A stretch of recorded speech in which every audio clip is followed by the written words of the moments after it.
أهلا بكم جميعا في جديد أخبار اللاعبين ديال المنتخب الوطني المغربي.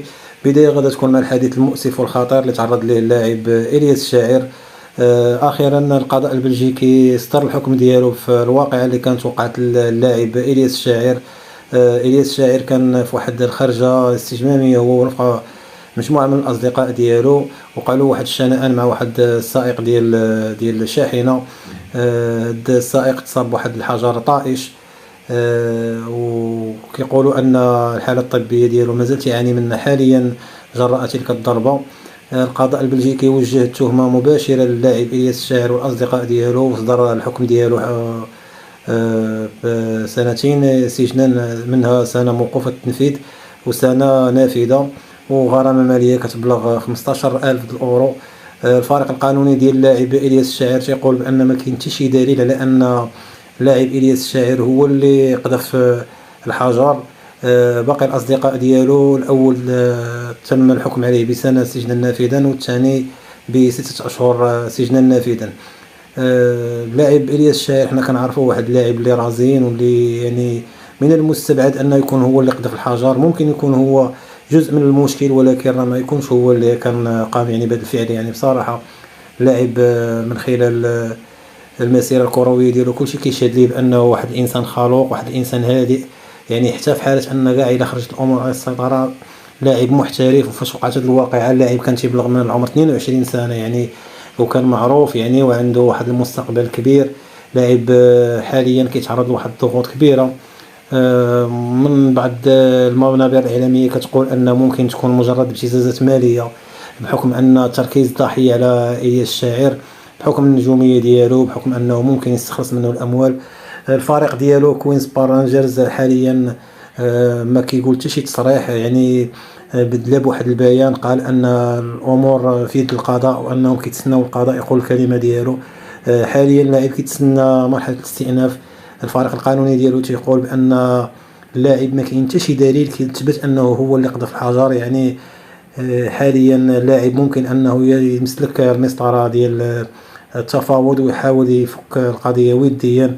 كنتمنى التوفيق. لاعب باقي صغير في السن، لاعب يعني صراحه مشهود بالكفاءه ديالو يعني والانضباط ديالو، بالاضافه لانه واحد الانسان هادئ ورزين. كنتمنوا ليه التوفيق، لاعب مغربي يعني. كنتمنوا انه ما يجروش وراء هذه الافعال الصبيانيه الطائشه. وبخصوص اللاعب ابراهيم دياز، فحاليا جميع الاخبار اللي كتورد من الصحف الاسبانيه او من الصحف الاوروبيه هي مجرد يعني اوراق ضغط على اللاعب، بحكم ان اللاعب حاليا باقي ما حسمش القرار ديالو. وحتى الوجود ديال المدرب وليد الركراكي مع احد وكلاء الاعمال ديالو والصور اللي التقطوا وياه وداك الشيء، هذا ماشي دليل على ان اللاعب حسم القرار ديالو باش انه يلتحق بالمنتخب الوطني المغربي. بالعكس، داك الوكيل الاعمال ديال ابراهيم دياز هو صديق قديم للمدرب وليد الركراكي. استغل فرصه الوجود ديالو لحضور حفل زفاف احد الاقارب ديالو من اجل الالتقاء بوليد الركراكي والجلوس معه يعني كصديق، وليس علاقه له بموضوع ديال ابراهيم دياز. ابراهيم دياز حاليا حتى ملي كتسولو الصحافه الاسبانيه كتقول له واش اختاريتي المغرب ولا اسبانيا، فالجواب ديالو تيكون هو انه تيرد على بشي طريقه اخرى اللي ما كتبين حتى شي حاجه. اللاعب باقي لحد الان ما عطى حتى شي تصريح وما عطى حتى شي حاجه اللي ممكن تاكد انه هو القرار النهائي ديالو فين غادي يكون. اللاعب معذور بحكم انه الرغبه القديمه ديالو باش انه يمثل المنتخب الاسباني كانت ديما باينه، ولكن المشكل هو ان اللاعب تعرض للتهميش من طرف الاسبان اكثر من مره. وحاليا ملي تالق هذا اللاعب هذا كيحاولوا انهم يستقطبوه. اللاعب خائف، رغم اننا كنا كنعرفوا ان اللاعب كيتمنى انه يمثل المنتخب الاسباني، وكنتمنوا انه يكون عنصر في المنتخب الوطني.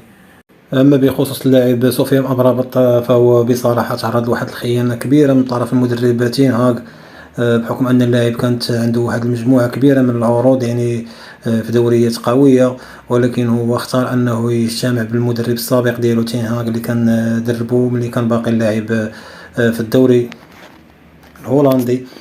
بصراحه ومع الاسف ان المدرب الهولندي من بعد ما استخدم اللاعب امرابط بدايه كانت يعتمد عليه شويه بشويه، وكنا كنقولوا ان هذه كبدايه، ولكن منذ عوده اللاعب من كاس افريقيا حظى بمشاركتين فقط. مره حظى 6 دقائق، والماتش الثاني مجرد 13 دقيقه.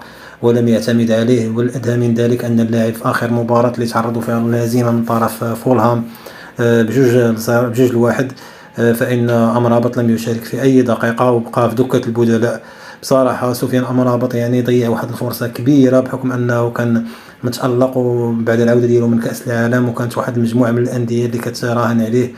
المشكل الأكبر هو أن المدرب تين هاغ تيفضل عليه لاعب انجليزي يعني كيبلغ 18 عام، يعني بدون خبره. يعني هادشي هذا كيقلل من القيمه ديال امرابط كنا كنعرفوا انه لاعب قوي، وان لولا تعرض الى بعض الاصابات يعني وسوء التوظيف ديالو من طرف المدرب تين هاغ، اللي حتى في المباريات اللي كان يعتمد عليه كظاهر، او يعني كلاعب اللي كيدخل من جهه الظاهر الى الوسط ويعاود يرجع للظاهر. يعني اللاعب ما كانش كياخذ الراحه ديالو، يعني ما تيتمش التوظيف ديالو بالشكل الافضل وبالطريقه اللي هو كلاعب كيتمناها.